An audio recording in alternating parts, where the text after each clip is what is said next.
This episode, we cover negotiating expenses, football finance, and saving on gas. This is the Living Young and Free Show, giving the 25 and under crowd tips, tricks, and hacks to get the most out of your money. Hi, I'm Cheryl, and welcome to episode 38. This episode, we'd like to welcome 3 new regions to the Young and Free family. Young and Free New Mexico, powered by the credit unions of New Mexico, Young and Free Maine, powered by Maine's credit unions, and Young and Free Indiana, powered by Three Rivers. First up, we have Alex, who's going to share how you can negotiate on your expenses. Thanks, Cheryl. Alex Oliver here with Young and Free Tennessee. Today we are talking about negotiating expenses. According to the folks over at bargaineering.com, there are 4 major expenses that you must be negotiating on. Those include loans and interest, bank fees, medical bills, and appliances and electronics. First up is loan fees and interest. You can be negotiating your rates on credit cards and home mortgages. Simply call your credit card company if you've had a fee applied to your account and ask for that to be waived. Oftentimes, if you're a good customer with them, they'll take that fee off of your account. For you first-time homeowners out there, remember to negotiate on your mortgage loans. You may be able to get some fees waived, so be sure you ask, because the worst they can say is no. Next up are bank fees. To save money on your bank fees, join a credit union. We oftentimes have lower interest rates and less fees, especially if you're on a Young and Free account. We have all types of free services that we offer specifically for the 25 and under crowd. Next up are medical bills, and unfortunately I know a lot about this. Last March I had a back injury while snowboarding in Colorado, and thank goodness I had insurance, but I still did have some medical bills associated with that. In order to take care of those, I contacted the centers that were out in Colorado, told them that I was trying to pay them off, and I wanted to see if we could work out a payment plan. Fortunately, they agreed to my terms and offered an interest-free payment plan. Understand that you can ask for a discount and negotiate on your medical expenses. Next up is renting, and a lot of us in college towns will be applicable to this topic. If you're a good tenant and you have past references that will vouch for that, you could probably get lower rates. Finally is appliances and electronics. From your washer to your dryer to your HDTV, you can be saving a ton of money just by asking for a discount. I went to Best Buy right after Super Bowl Sunday and took advantage of a lot of deals that they had on pre-existing models that were getting ready to be replaced with the newer models. And remember that knowledge is super helpful, but confidence is absolutely key when you're negotiating on all these expenses. As always, Alex Oliver signing out for Young and Free Tennessee. Back to you, Cheryl. Thanks, Alex. That was some great information. Next up, we have Darryl, who's going to share what you can learn about finances from football. Thanks, Cheryl. I wanted to start off this segment by declaring to everyone that I love football.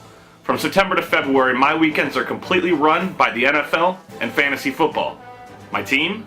The Green Bay Packers. That's right, the winners of this year's Super Bowl. And if the Packers do anything as well as Charlie Sheen, it's winning. They had to beat the Giants and the Bears in the last 2 weeks of the regular season just to make it to the playoffs. And they did, winning. They were given a 6th seed in the playoffs. Then they had to go to Philly and play Mike Vick and the 3-seeded Eagles, and won, winning. Then they beat the number 1 seed when they visited Atlanta and the number 2 seed when they visited Chicago, winning. Then it was the big show. They had the red-hot Pittsburgh Steelers in the Super Bowl and won. They drink Tiger blood, winning. This is impressive enough to hear, but once you find out that they did it with 7 starters and 11 other players on the injured reserve, including their starting running back, tight end, and middle linebacker, it sounds like a team that can do one thing better than any other team in the league: overcome adversity. So, what can the Green Bay Packers teach us about bouncing back? Lesson number 1. The ability to adapt is far greater than having a plan B. At the beginning of the season, no one could have predicted that so many of their key players would have gotten injured, but it happened. And that's when the coaches and players adapted their strategies and eventually bounced back. If you find yourself in debt, stop trying to formulate a plan B and start making plan A worth living. Adapt. Sell your possessions that you don't really need to pay off your debt. Don't just go open another credit card to pay off your other 3. That's just going to put you further in debt. Lesson number 2. Keep your eye on the prize and make the prize not suck. Despite all the pitfalls that the Packers faced this season, they became nothing but stronger when the you-know-what hit the fan. Their prize? The Super Bowl. So what's your Super Bowl? What's the thing that you want most for yourself, your family, or your future? Answer that question and you found your Super Bowl.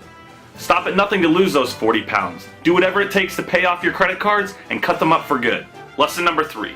Surround yourself with the best support in the world. Want to get a ticket to a Green Bay game? Good luck. Those puppies have been sold out for years. They're passed down from generation to generation. Despite the fact that the population of Green Bay is only about 100,000, you'd be hard-pressed to find a city with more support for their team. You need to do this in your life as well. Surround yourself with friends, family, and mentors. It's nearly impossible to fail if you jump into a hypothetical pool of support and inspiration.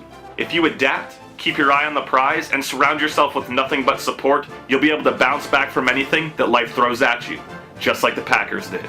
For more tips on annihilating debt and making your life just a little more enjoyable, check out manversusdebt.com. Back to you, Cheryl. What about a real pool of support filled with Jell-O?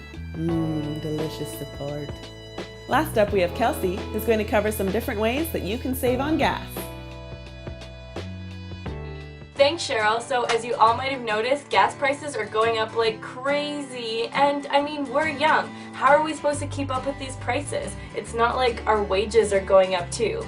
So I thought it was important to share some tips with you so that you can start saving on gas.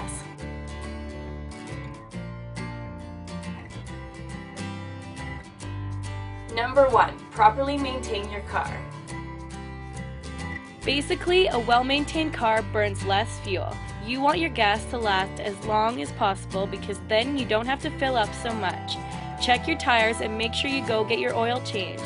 Taking good care of your car not only helps your car last longer, but it also makes it more fuel efficient. Number 2, slow down. Slowing from 60 to 50 might seem tedious, but it really makes a difference in the long run. Just slow down and you will see the savings. Number 3, stop preheating your car. I know this is hard to do, especially in the winter. I have a car starter and I always get so tempted to turn it on, even if it isn't that cold outside. But since gas prices are so high, I've chosen to just dress warmer and put up with the cold for a few minutes. Number 4, consider other methods of transportation. Now that spring is getting closer and it's not freezing outside, you should definitely consider public transportation. Or even try walking if it's under 10 minutes away. And lastly, put the extra effort in to find some discounts on gas. I can suggest 2 apps for you that will help you find the most inexpensive gas. Gas Buddy and Cheap Gas are great apps that show you all the gas prices near you, and you can pick where you'd like to go. If you use all 5 of these tips, then I guarantee that you will notice how much money you're saving on gas. Back to you, Cheryl. Thanks, Kelsey. And for our American viewers, a car starter is a big doodad with a button you can press and it'll start your car while you're still inside your house. It's for those of us with snow. And that's our show. If you have any feedback or ideas for upcoming episodes, feel free to comment below or email me at livingyoungandfree@gmail.com. Join us next time for more great tips, tricks, and hacks on how to make the most of your money. Young and Free is a credit union movement that gives young people a voice, a head start, and useful information.